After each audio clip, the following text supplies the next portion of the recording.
जम्मू कश्मीर की पूर्व मुख्यमंत्री महबूबा मुफ्ती ने कहा, केंद्र सरकार तालिबान को आतंकवादी कहती थी, अब आप उनके साथ बातचीत कर रहे हैं, लेकिन अपने ही लोगों से यह दुश्मनी क्यों?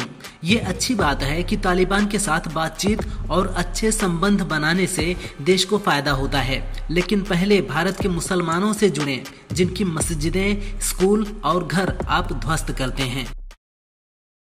ज़ोहो के फाउंडर श्रीधर वेम्बू ने एआई को लेकर चेतावनी दी है। उन्होंने कहा, यदि एआई का उपयोग बढ़ता ही गया तो इससे सिर्फ नौकरियां ही नहीं बल्कि आपके घर की बिजली भी जा सकती है।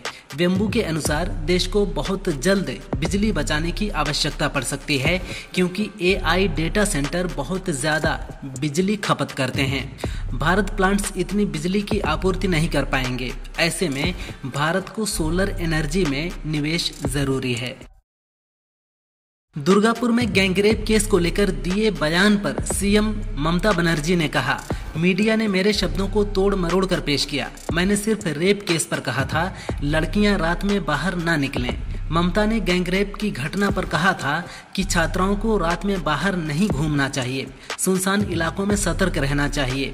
साथ ही घटना के लिए कॉलेज प्रशासन को जिम्मेदार बताते हुए उन्होंने कहा था कि उन्हें सुरक्षा की जिम्मेदारी लेनी चाहिए।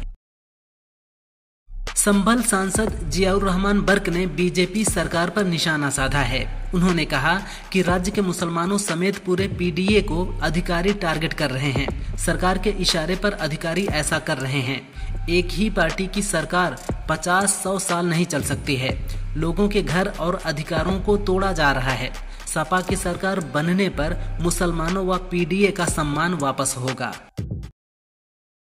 सपा के राष्ट्रीय महासचिव शिवपाल यादव ने योगी सरकार पर गंभीर आरोप लगाए हैं।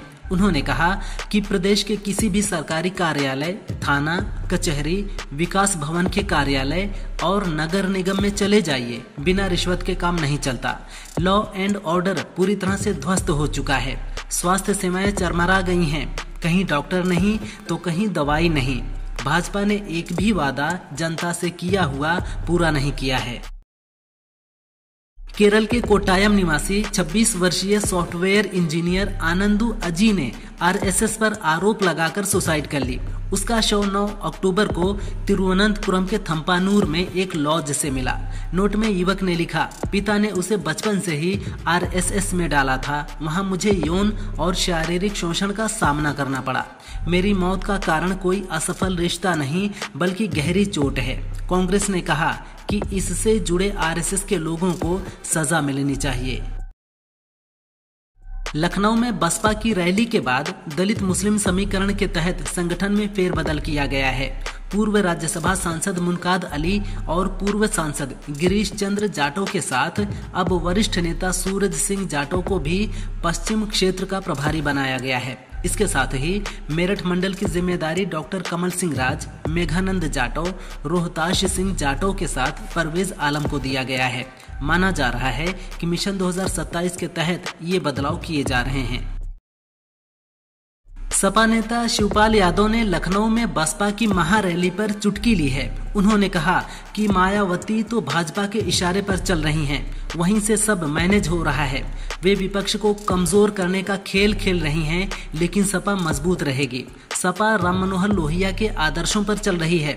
सपा इंडिया गठबंधन के साथ मिलकर बीजेपी को साफ करने के लिए तैयार है। इसी आंधी में बसपा भी गायब हो जाएगी। आईआरसीटीसी घोटाले में दिल्ली की राउज एवेन्यू कोर्ट ने लालू परिवार के खिलाफ आरोप तय कर दिए हैं। आईपीसी की धारा 420 लगाई गई है। भ्रष्टाचार, धोखाधड़ी, साजिश, पद का दुरुपयोग, टेंडर प्रक्रिया में छेड़छाड़ का आरोप है। कोर्ट ने कहा, लालू की जानकारी में घोटाले की साजिश रची गई थी। उनके परिवार को फायदा मिला है। लालू, राबड़ी और तेजस्वी ने कोर्ट में आरोपों को गलत बताया और मुकदमे का सामना करने की बात कही है। सपा प्रमुख अखिलेश यादव ने सीएम योगी को लेकर बड़ा बयान दिया है। उन्होंने कहा कि योगी न केवल उत्तराखंड से हैं बल्कि विचारधारा के लिहाज से भी घुसपैठियां हैं। उन्हें वापस वहां भेज देना चाहिए। ये सवाल केवल योगी पर नहीं रुकता। अगर हम पीछे देखें तो अटल बिहारी वाजपेयी, शरद यादव, रामविलास पासवान और कृष्ण आडवाणी जैसे नेताओं ने अलग राज्यों से चुनाव लड़ा है। पीएम लगातार वाराणसी से चुनाव जीतने में सफल रहे हैं।